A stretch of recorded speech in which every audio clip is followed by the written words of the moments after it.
Ang pagdurusa.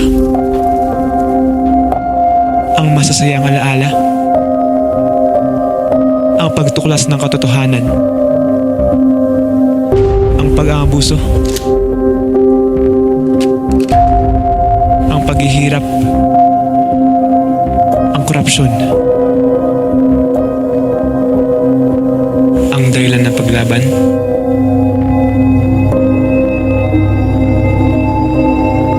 Uulitin ko. Naaalala mo ko ba?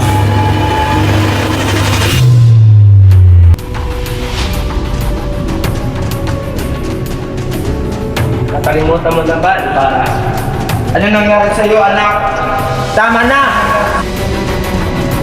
Huwag na kayo magdamdam, hindi bagsak kung bagsak. Ano nga plano nyo? Kasama ako sa ating ama.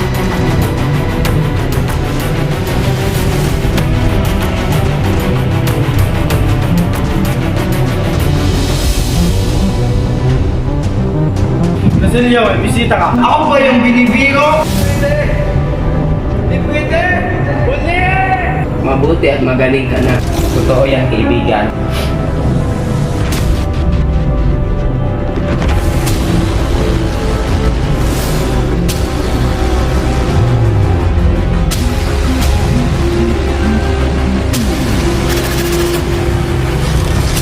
Iyan, ang regalo para sa iyo.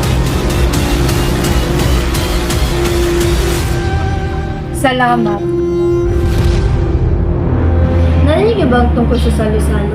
Ito naman niya at nakuha niya ang bahay ni Kapitan Tiago. Baka engrande daw ng mangyayaring salo-salo. Tawang magiging niya. Yan ba ang kasalan? Hindi ko alam.